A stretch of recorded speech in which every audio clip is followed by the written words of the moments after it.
O desejado de todas as nações. Capítulo 9. Dias de luta. Desde os mais tenros anos, a criança judia era rodeada das exigências dos rabinos. Rígidas regras se prescreviam para cada ato até as mais pequeninas minúcias da vida. Sob a direção dos mestres das sinagogas, os jovens eram instruídos nos inúmeros regulamentos que, como israelitas ortodoxos, se esperava que observassem. Jesus, porém, não se interessava nessas coisas.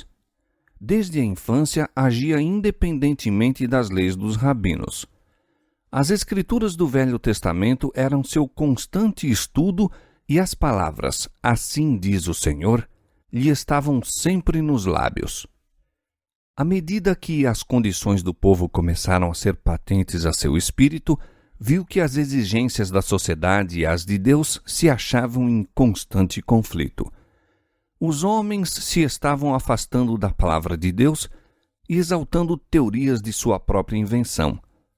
Observavam ritos tradicionais que nenhuma virtude possuíam.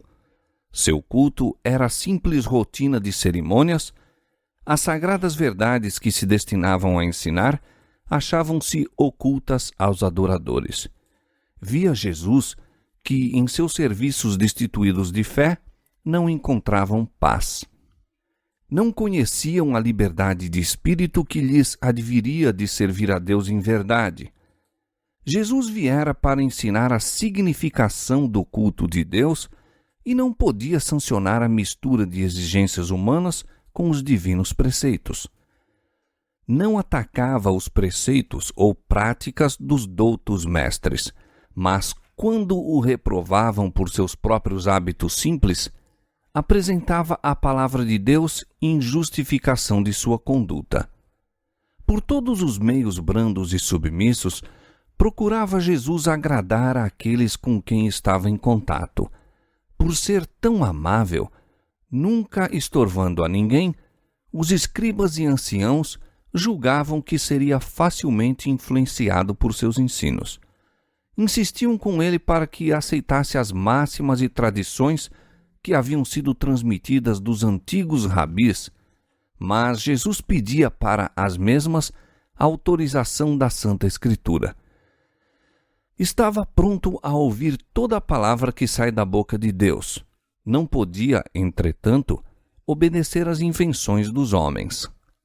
Parecia conhecer as Escrituras de princípio a fim e apresentava-as em sua verdadeira significação. Os rabis envergonhavam-se de ser ensinados por uma criança. Pretendiam ser seu ofício explicar as Escrituras e a ele competia aceitar-lhes as interpretações. Indignavam-se de que se pusesse em oposição à palavra deles. Sabiam os rabinos que nenhuma autoridade se podia encontrar nas Escrituras para suas tradições. Compreendiam que, em entendimento espiritual, Jesus se achava muito além deles. Zangavam-se, no entanto, porque não lhes obedecia aos ditames. Não podendo convencê-lo, buscaram José e Maria expondo-lhes sua atitude de insubmissão.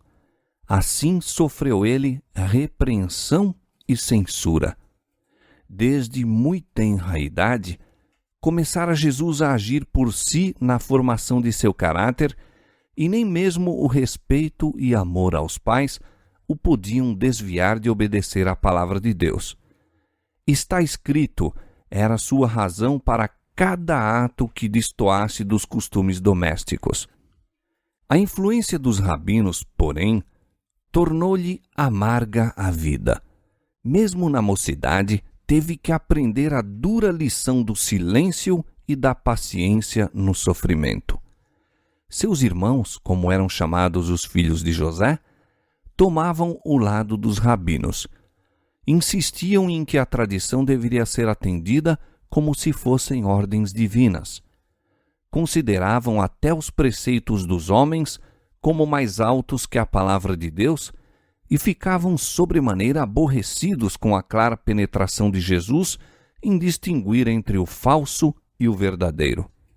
Sua estrita obediência à lei de Deus condenavam como obstinação. Ficavam surpreendidos do conhecimento e sabedoria que revelava em suas respostas aos rabis. Sabiam que não receberam instruções dos sábios e, no entanto, não podiam deixar de ver que era para eles um instrutor. Reconheciam que sua educação era de mais alta ordem que a deles próprios. Não discerniam, entretanto, que havia tido acesso à árvore da vida, fonte de saber para eles desconhecida. Cristo não tinha espírito de exclusivismo e escandalizara especialmente os fariseus por se afastar a esse respeito de seus rígidos regulamentos. Encontrara os domínios da religião cercados de alta muralha de exclusivismo como assunto demasiado santo para a vida diária. Esses muros de divisão, ele os derribou. Em seu trato com os homens, não indagava: qual é seu credo? A que igreja pertence? Exercia seu poder de beneficiar em favor todos os que necessitassem de auxílio. Em lugar de fechar-se numa cela de eremita a fim de mostrar seu caráter celestial, trabalhava fervorosamente pela humanidade. Incutia o princípio de não consistir a religião bíblica em mortificações corporais. Ensinava que a religião pura e incontaminada não se deve manifestar apenas em determinados tempos e ocasiões especiais. Em todos os tempos e lugares, demonstrava amorável interesse pelos homens, irradiando em torno a luz de uma animosa piedade. Tudo isso era uma censura aos fariseus. Mostrava que a religião não consiste em egoísmo e que sua mórbida dedicação ao interesse pessoal estava longe de ser verdadeira piedade. Isso despertara a inimizade deles para com Jesus, de modo a buscarem forçá-lo e conformar-se com seus regulamentos. Jesus trabalhava para aliviar todo o caso de sofrimento que via. Pouco dinheiro tinha para dar, mas privava-se muitas vezes de alimento a fim de minorar a necessidade dos que pareciam mais carecidos que ele. Seus irmãos sentiam que sua influência ia longe em anular a deles. Era dotado de tato que nenhum deles possuía nem desejava obter. Quando falavam asperamente aos pobres e degradados, Jesus procurava exatamente aqueles seres, dirigindo-lhes palavras de animação. Aos que estavam em necessidade, oferecia um copo de água fria e punha-lhes no regaço sua própria refeição. Aliviando-lhes os sofrimentos, as verdades que ensinava eram associadas a esses atos de misericórdia, sendo assim fixadas na memória. Tudo isso desgostava os irmãos. Sendo mais velhos que Jesus, achavam que ele devia estar sob sua direção. Acusavam-no de se julgar superior a eles e o reprovavam por se colocar acima dos mestres e dos sacerdotes e príncipes do povo. Muitas vezes o ameaçavam e procuravam intimidá-lo, mas ele seguia avante tomando por guia as Escrituras. Jesus amava seus irmãos e os tratava com incansável bondade, mas eles tinham-lhe ciúmes, manifestando a mais decidida incredulidade e desdém. Não lhe podiam entender o procedimento. Grandes eram as contradições que se manifestavam em Jesus. Filho de Deus, era, no entanto, impotente criança. Criador dos mundos, a terra era possessão sua e, todavia, cada passo de sua existência foi assinalado pela pobreza. Possuía dignidade e individualidade inteiramente isentas de orgulho terreno ou presunção. Não lutava por grandeza mundana e achava-se contente até na mais humilde posição. Isso irritava os irmãos. Não podiam explicar sua constante serenidade sob provação e privações. Não sabiam que, por amor a nós, se tornara pobre para que, pela sua pobreza, enriquecêssemos. 2 Coríntios 8, 9. Não compreendiam melhor o mistério de sua missão do que os amigos de José entendiam sua humilhação e sofrimentos. Jesus era mal compreendido dos irmãos em virtude de não se assemelhar a eles. Sua norma não era a deles. Olhando aos homens, via-os afastados de Deus sem o poder divino em sua vida. As formas de religião que observavam não lhes podiam transformar o caráter. Dizimavam a hortelã, o endro e o cominho, mas omitiam o mais importante da lei, o juízo, a misericórdia e a fé. Mateus 23, 23. O exemplo de Jesus era-lhes contínua irritação. Não aborrecia a ele senão uma coisa no mundo, e isso era o pecado. Não podia testemunhar uma ação injusta sem uma dor que lhe não era possível disfarçar. Entre os formalistas, cuja aparência de santidade ocultava o amor do pecado, e um caráter em que o zelo da glória de Deus constituía a suprema preocupação, era flagrante o contraste. Como a vida de Jesus condenasse o mal, encontrava ele oposição tanto em casa como fora. Sua abnegação e integridade eram comentadas zombeteiramente. Sua paciência e bondade classificavam-nas como covardia. Da amargura que cabe em sorte à humanidade, não houve quinhão que Jesus não provasse. Não faltou quem procurasse lançar sobre ele desprezo por causa de seu nascimento, e mesmo na infância teve de enfrentar olhares desdenhosos e ruins murmurações. Houvesse respondido com uma palavra ou olhar impaciente, houvesse cedido aos irmãos em um único ato errado que fosse, e teria fracassado em ser exemplo perfeito. Tivesse admitido haver uma desculpa para o pecado, e Satanás triunfaria, ficando o mundo perdido.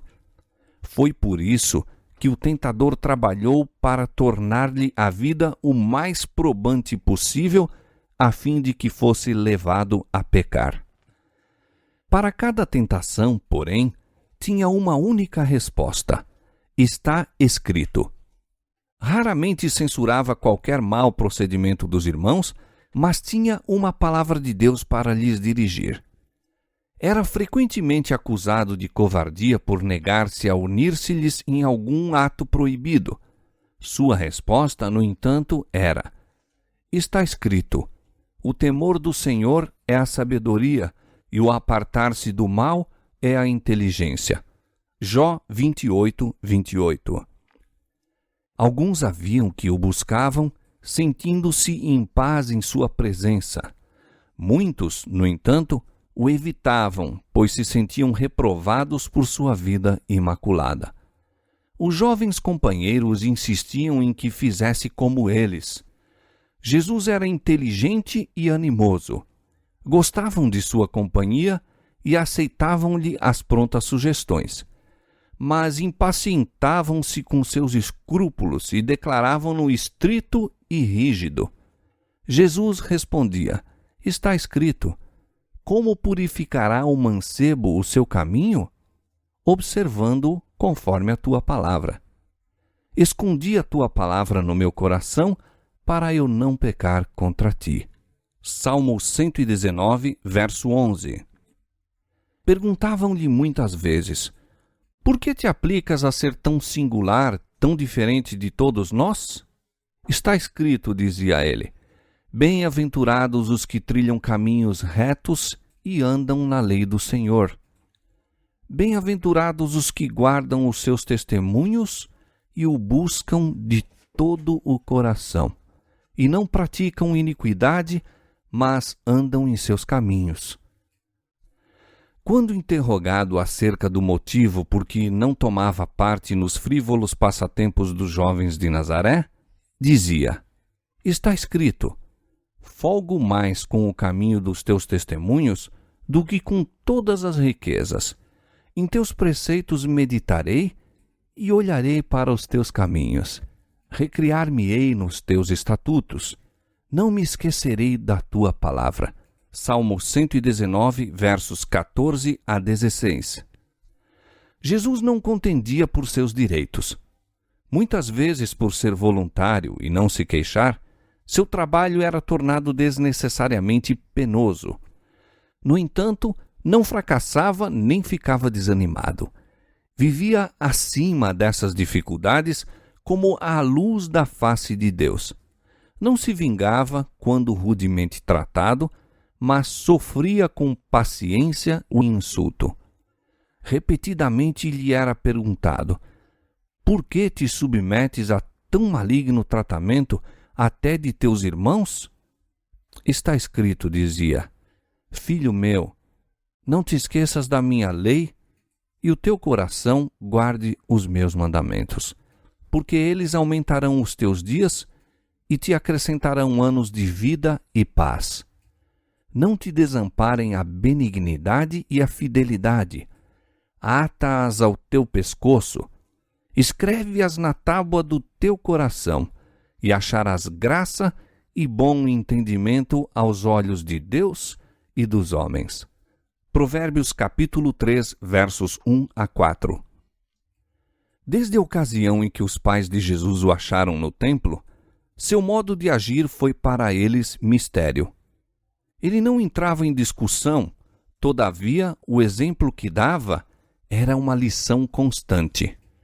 Parecia como pessoa separada. Sua felicidade encontrava-se nas horas em que estava a sós com Deus e a natureza.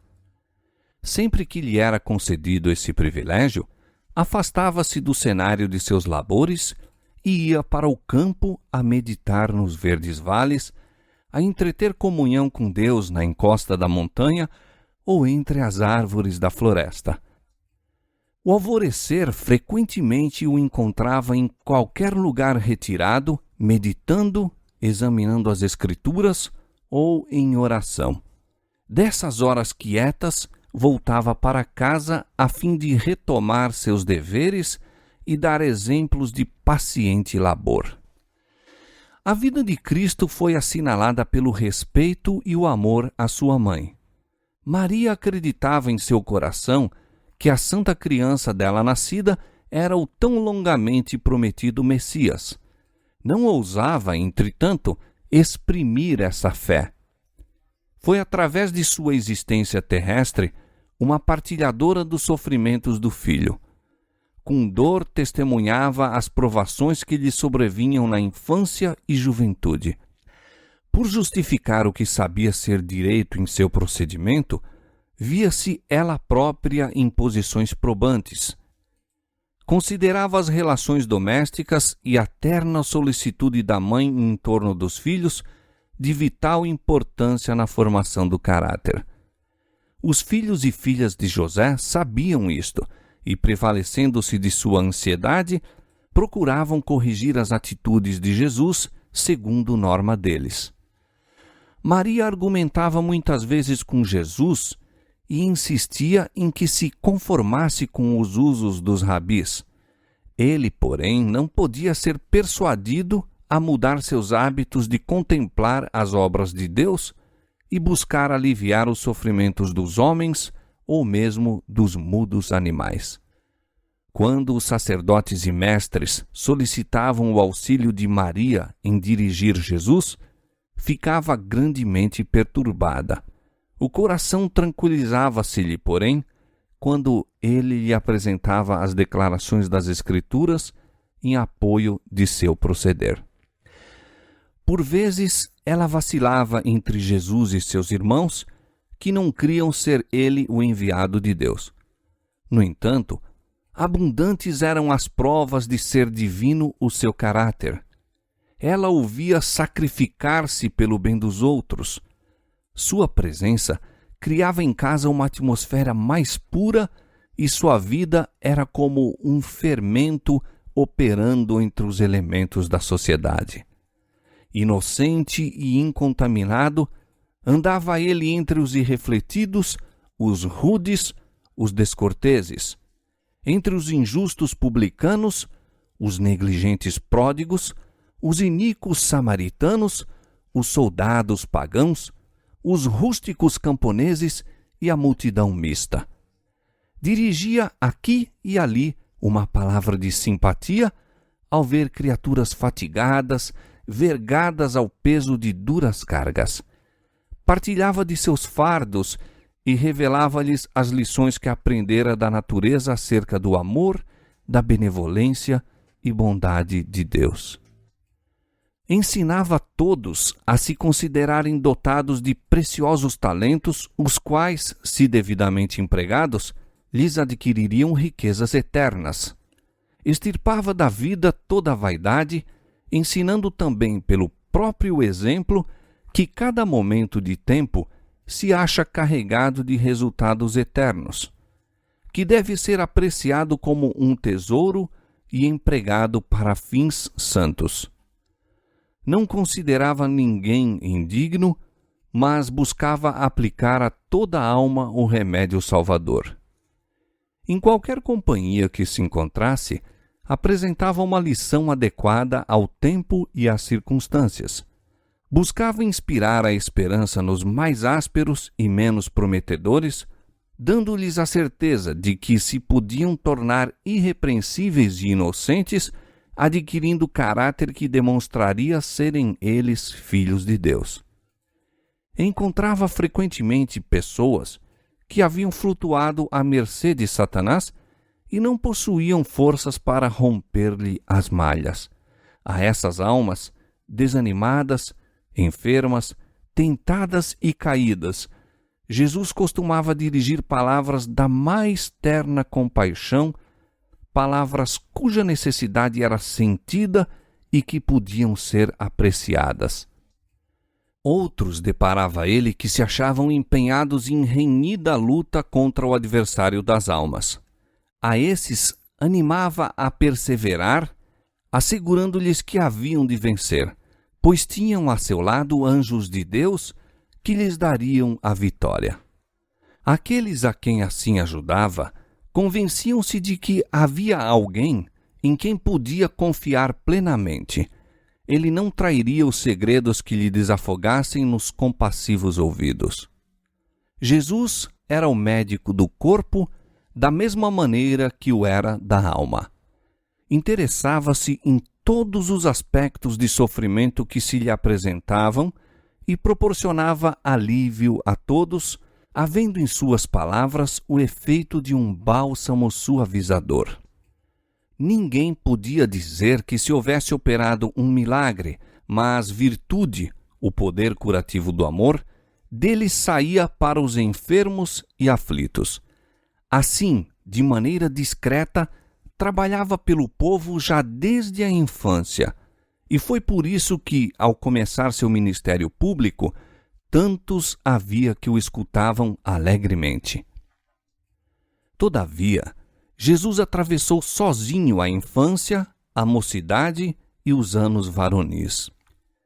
Em sua pureza e fidelidade, pisou sozinho o lagar e do povo ninguém havia com ele. Carregou o tremendo peso da responsabilidade pela salvação dos homens. Sabia que, a menos que houvesse decidida mudança nos princípios e desígnios da raça humana, todos estariam perdidos. Isto era o peso de sua alma e ninguém podia aliviar a carga que sobre ele repousava. Cheio de ardente propósito, realizou o objetivo de sua vida, a fim de servir de luz aos homens. O desejado de todas as nações. Capítulo 9. Dias de luta. Desde os mais tenros anos, a criança judia era rodeada das exigências dos rabinos. Rígidas regras se prescreviam para cada ato até as mais pequeninas minúcias da vida. Sob a direção dos mestres das sinagogas, os jovens eram instruídos nos inúmeros regulamentos que, como israelitas ortodoxos, se esperava que observassem. Jesus, porém, não se interessava nessas coisas. Desde a infância agia independentemente das leis dos rabinos. As Escrituras do Velho Testamento eram seu constante estudo e as palavras "assim diz o Senhor" lhe estavam sempre nos lábios. À medida que as condições do povo começaram a ser patentes a seu espírito, viu que as exigências da sociedade e as de Deus se achavam em constante conflito. Os homens se estavam afastando da palavra de Deus e exaltando teorias de sua própria invenção. Observavam ritos tradicionais que nenhuma virtude possuíam. Seu culto era simples rotina de cerimônias. As sagradas verdades que se destinavam a ensinar achavam-se ocultas aos adoradores. Via Jesus que, em seus serviços destituídos de fé, não encontravam paz. Não conheciam a liberdade de espírito que lhes adviria de servir a Deus em verdade. Jesus viera para ensinar a significação do culto de Deus e não podia sancionar a mistura de exigências humanas com os divinos preceitos. Não atacava os preceitos ou práticas dos doutos mestres, mas, quando o reprovavam por seus próprios hábitos simples, apresentava a palavra de Deus em justificação de sua conduta. Por todos os meios brandos e submissos, procurava Jesus agradar àqueles com quem estava em contato. Por ser tão amável, nunca estorvando a ninguém, os escribas e anciãos julgavam que seria facilmente influenciado por seus ensinos. Insistiam com ele para que aceitasse as máximas e tradições que haviam sido transmitidas dos antigos rabis, mas Jesus pedia para as mesmas a autorização da Santa Escritura. Estava pronto a ouvir toda a palavra que sai da boca de Deus. Não podia, entretanto, obedecer às invenções dos homens. Parecia conhecer as Escrituras de princípio a fim e apresentava-as em sua verdadeira significação.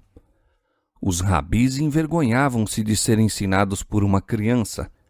Pretendiam ser seu ofício explicar as Escrituras e a ele competia aceitar-lhes as interpretações. Indignavam-se de que se pusesse em oposição à palavra deles. Sabiam os rabinos que nenhuma autoridade se podia encontrar nas Escrituras para suas tradições. Compreendiam que, em entendimento espiritual, Jesus se achava muito além deles. Zangavam-se, no entanto, porque não lhes obedecia aos ditames. Não podendo convencê-lo, buscaram José e Maria expondo-lhes sua atitude de insubmissão. Assim sofreu ele repreensão e censura. Desde muito tenra idade, começara Jesus a agir por si na formação de seu caráter e nem mesmo o respeito e amor aos pais o podiam desviar de obedecer à palavra de Deus. Está escrito, era sua razão para cada ato que destoasse dos costumes domésticos. A influência dos rabinos, porém, tornou-lhe amarga a vida. Mesmo na mocidade, teve que aprender a dura lição do silêncio e da paciência no sofrimento. Seus irmãos, como eram chamados os filhos de José, tomavam o lado dos rabinos. Insistiam em que a tradição deveria ser atendida como se fossem ordens divinas. Consideravam até os preceitos dos homens como mais altos que a palavra de Deus e ficavam sobremaneira aborrecidos com a clara penetração de Jesus em distinguir entre o falso e o verdadeiro. Sua estrita obediência à lei de Deus condenavam como obstinação. Ficavam surpreendidos do conhecimento e sabedoria que revelava em suas respostas aos rabis. Sabiam que não receberam instruções dos sábios e, no entanto, não podiam deixar de ver que era para eles um instrutor. Reconheciam que sua educação era de mais alta ordem que a deles próprios. Não discerniam, entretanto, que havia tido acesso à árvore da vida, fonte de saber para eles desconhecida. Cristo não tinha espírito de exclusivismo e escandalizara especialmente os fariseus por se afastar a esse respeito de seus rígidos regulamentos. Encontrara os domínios da religião cercados de alta muralha de exclusivismo como assunto demasiado santo para a vida diária. Esses muros de divisão, ele os derribou. Em seu trato com os homens, não indagava: qual é seu credo? A que igreja pertence? Exercia seu poder de beneficiar em favor todos os que necessitassem de auxílio. Em lugar de fechar-se numa cela de eremita a fim de mostrar seu caráter celestial, trabalhava fervorosamente pela humanidade. Incutia o princípio de não consistir a religião bíblica em mortificações corporais. Ensinava que a religião pura e incontaminada não se deve manifestar apenas em determinados tempos e ocasiões especiais. Em todos os tempos e lugares, demonstrava amorável interesse pelos homens, irradiando em torno a luz de uma animosa piedade. Tudo isso era uma censura aos fariseus. Mostrava que a religião não consiste em egoísmo e que sua mórbida dedicação ao interesse pessoal estava longe de ser verdadeira piedade. Isso despertara a inimizade deles para com Jesus, de modo a buscarem forçá-lo e conformar-se com seus regulamentos. Jesus trabalhava para aliviar todo o caso de sofrimento que via. Pouco dinheiro tinha para dar, mas privava-se muitas vezes de alimento a fim de minorar a necessidade dos que pareciam mais carecidos que ele. Seus irmãos sentiam que sua influência ia longe em anular a deles. Era dotado de tato que nenhum deles possuía nem desejava obter. Quando falavam asperamente aos pobres e degradados, Jesus procurava exatamente aqueles seres, dirigindo-lhes palavras de animação. Aos que estavam em necessidade, oferecia um copo de água fria e punha-lhes no regaço sua própria refeição. Aliviando-lhes os sofrimentos, as verdades que ensinava eram associadas a esses atos de misericórdia, sendo assim fixadas na memória. Tudo isso desgostava os irmãos. Sendo mais velhos que Jesus, achavam que ele devia estar sob sua direção. Acusavam-no de se julgar superior a eles e o reprovavam por se colocar acima dos mestres e dos sacerdotes e príncipes do povo. Muitas vezes o ameaçavam e procuravam intimidá-lo, mas ele seguia avante tomando por guia as Escrituras. Jesus amava seus irmãos e os tratava com incansável bondade, mas eles tinham-lhe ciúmes, manifestando a mais decidida incredulidade e desdém. Não lhe podiam entender o procedimento. Grandes eram as contradições que se manifestavam em Jesus. Filho de Deus, era, no entanto, impotente criança. Criador dos mundos, a terra era possessão sua e, todavia, cada passo de sua existência foi assinalado pela pobreza. Possuía dignidade e individualidade inteiramente isentas de orgulho terreno ou presunção. Não lutava por grandeza mundana e achava-se contente até na mais humilde posição. Isso irritava os irmãos.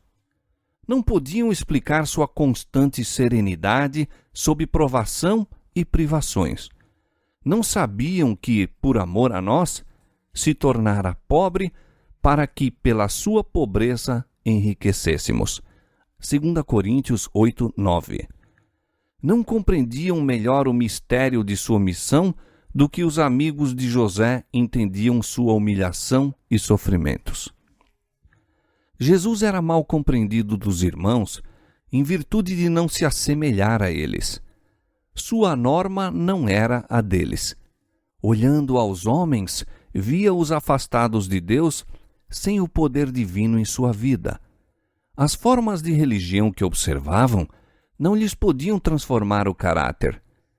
Dizimavam a hortelã, o endro e o cominho, mas omitiam o mais importante da lei, o juízo, a misericórdia e a fé. Mateus 23, 23. O exemplo de Jesus era-lhes contínua irritação. Não aborrecia a ele senão uma coisa no mundo, e isso era o pecado. Não podia testemunhar uma ação injusta sem uma dor que lhe não era possível disfarçar. Entre os formalistas, cuja aparência de santidade ocultava o amor do pecado, e um caráter em que o zelo da glória de Deus constituía a suprema preocupação, era flagrante o contraste. Como a vida de Jesus condenasse o mal, encontrava ele oposição tanto em casa como fora. Sua abnegação e integridade eram comentadas zombeteiramente. Sua paciência e bondade classificavam-nas como covardia. Da amargura que cabe em sorte à humanidade, não houve quinhão que Jesus não provasse. Não faltou quem procurasse lançar sobre ele desprezo por causa de seu nascimento, e mesmo na infância teve de enfrentar olhares desdenhosos e ruins murmurações. Houvesse respondido com uma palavra ou olhar impaciente, houvesse cedido aos irmãos em um único ato errado que fosse, e teria fracassado em ser exemplo perfeito. Tivesse admitido haver uma desculpa para o pecado, e Satanás triunfaria, ficando o mundo perdido. Foi por isso que o tentador trabalhou para tornar-lhe a vida o mais probante possível, a fim de que fosse levado a pecar. Para cada tentação, porém, tinha uma única resposta: está escrito. Raramente censurava qualquer mau procedimento dos irmãos, mas tinha uma palavra de Deus para lhes dirigir. Era frequentemente acusado de covardia por negar-se a unir-se-lhes em algum ato proibido. Sua resposta, no entanto, era: está escrito, o temor do Senhor é a sabedoria, e o apartar-se do mal é a inteligência. Jó 28, 28. Alguns haviam que o buscavam, sentindo-se em paz em sua presença. Muitos, no entanto, o evitavam, pois se sentiam reprovados por sua vida imaculada. Os jovens companheiros insistiam em que fizesse como eles. Jesus era inteligente e animoso. Gostavam de sua companhia e aceitavam-lhe as prontas sugestões. Mas impacientavam-se com seus escrúpulos e declaravam-no estrito e rígido. Jesus respondia: está escrito, como purificará o mancebo o seu caminho? Observando-o conforme a tua palavra. Escondi a tua palavra no meu coração, para eu não pecar contra ti. Salmo 119, verso 11.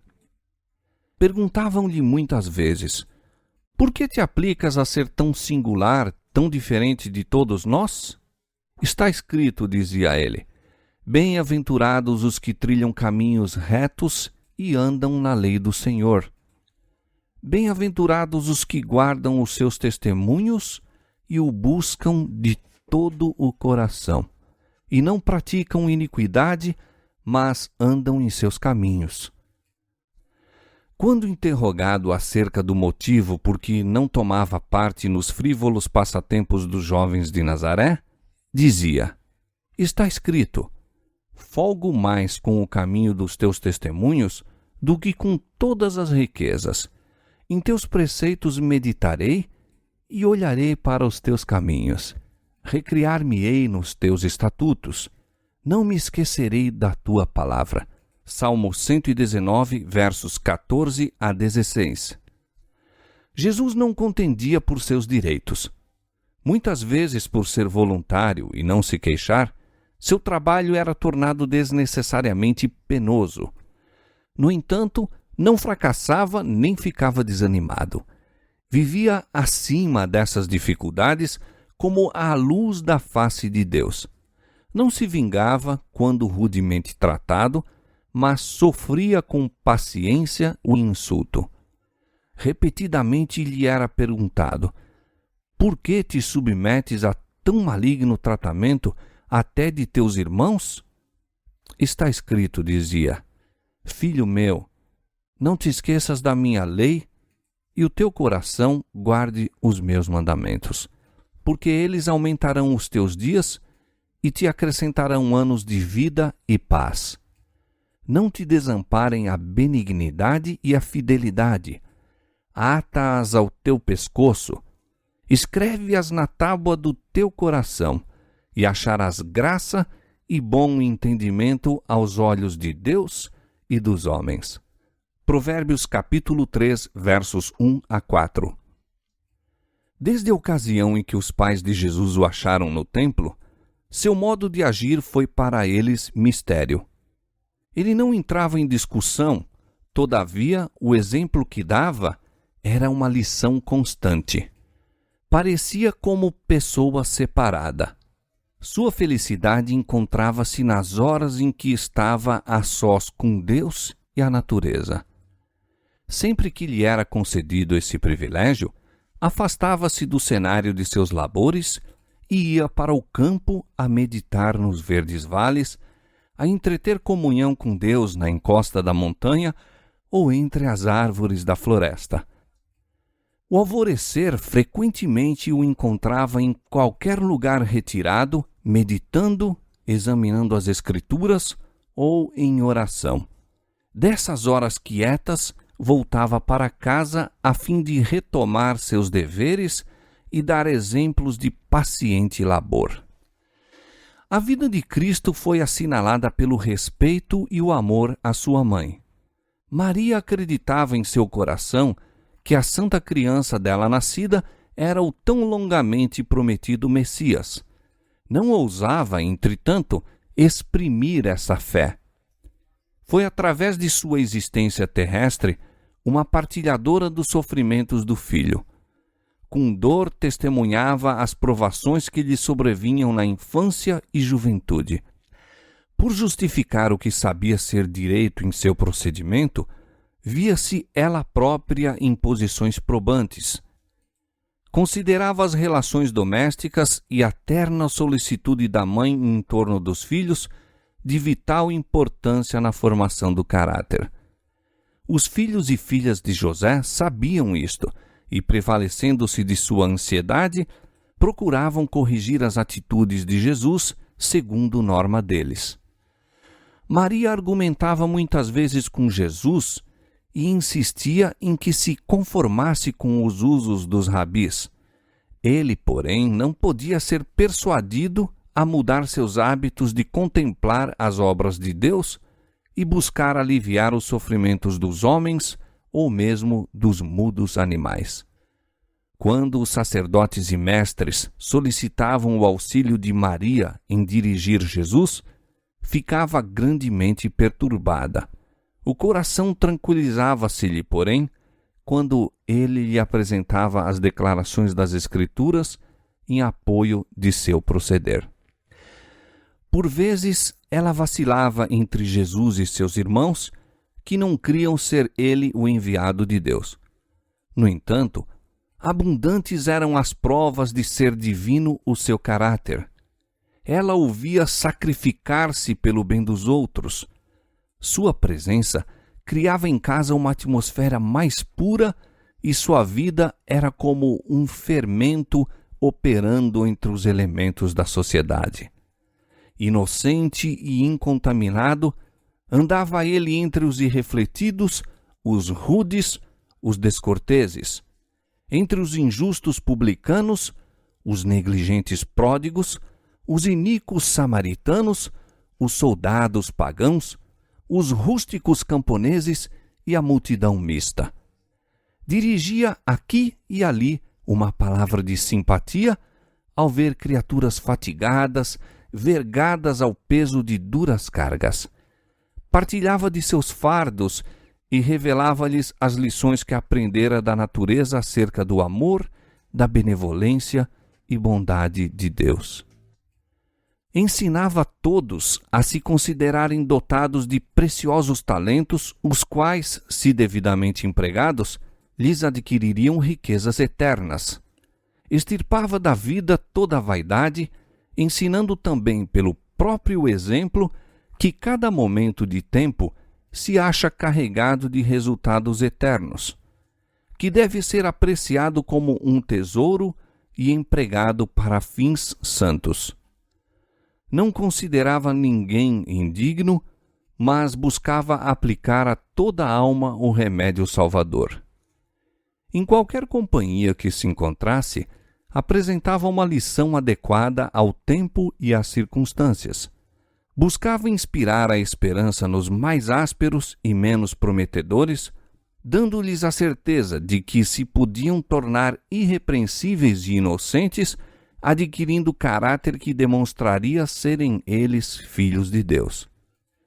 Encontrava frequentemente pessoas que haviam flutuado à mercê de Satanás e não possuíam forças para romper-lhe as malhas.